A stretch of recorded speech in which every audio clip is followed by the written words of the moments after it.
I was just wondering about something that I noticed in season 1. It's probably not true, but for the first couple of episodes, I thought that seeing as JD and the Janitor only ever seemed to be, or the Janitor only ever seemed to appear when JD was around. Was the Janitor meant to be an imaginary character for JD, or is that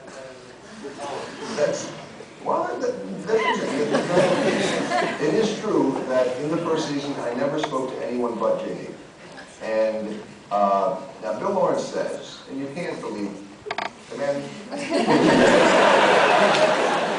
changes reality based on, you know, the wind blowing. But he says that had the show only gone a year and closed, he would have had the last episode being basically someone saying, or JD saying, if only it wasn't for that janitor, and someone would have said, we have no janitor in this house. It would have symbolized his inner, you know, insecurities or something like that. Bill called it the snuffleupagus. Is that man with the Sesame Street reference? Yeah. Okay. Yeah. So there is truth to that story. I'll follow him. Niall O'Neill. Yeah. Okay. That's a great name. Niall O'Neill. Yes, sir. Yeah.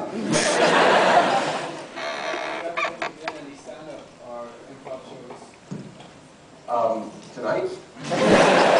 I'll be at the, you know, the Chuckle Hut down there. Yeah, I tried. When I was in Los Angeles moving furniture for my paycheck, I tried a lot of things to see if I could open a door and have a better opportunity. And I tried stand up, and I wasn't good at it.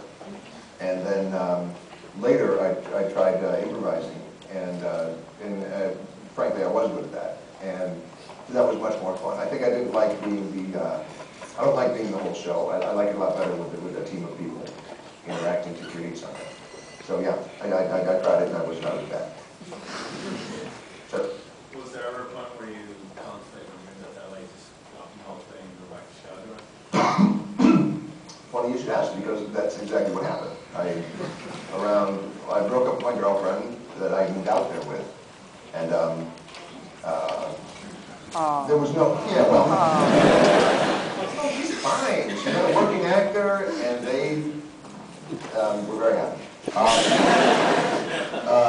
No, I left and went back to Chicago, where I improvised for the first time, and which, by the way, that's something worth mentioning probably, because I really feel that the ability to do that, to think on your feet, made a difference in my contribution to Scrubs. That while being unemployed, I developed an ability that helped me, once employed again, stay employed, or maybe, you know, do well.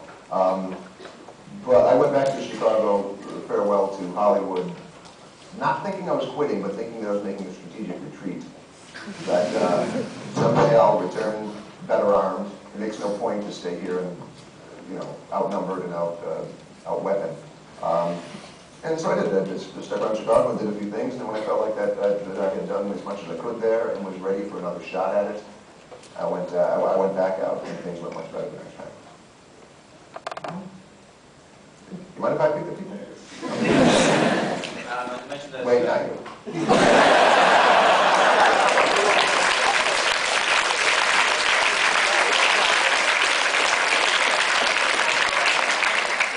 Very janitor-y. I'm wearing white socks today, by the way. It's probably not the best fashion style, but it's, well, that's me. I'm sorry, go ahead. I mentioned earlier that Phil Lawrence would just show anything from stories into the show. So what's the funniest thing that's made it in, and has anything from your life made it in? Wow. Well, the janitor enjoys a glass, doesn't he? A pint of, what do they say, a jar? What do Irish people say? I'm a drunk, that's what I'm getting. I think this is a lie. He said, but we were talking, and he said, I had to write it into the show. That we were talking about, we had okay, here's the story. It was just a one-line thing. I think early in the JD walks into admissions, and I say something, and he says, have you been drinking? And I say, I'm not drunk.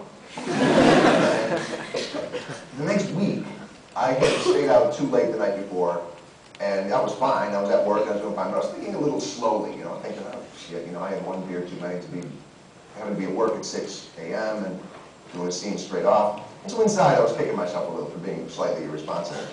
And one of the crew guys says, "You been drinking?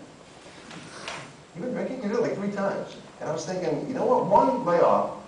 And 2, I'm still doing my job. I'm aware that, you know, I should have one less beer like that. Then it occurred to me, he wasn't making any comment on my behavior or style. I mean, he just wanted me to say I'm not drunk. He was just quoting the weekend before, I mean, the show before. He just wanted to laugh. Well, that was a dud. Sorry, go back.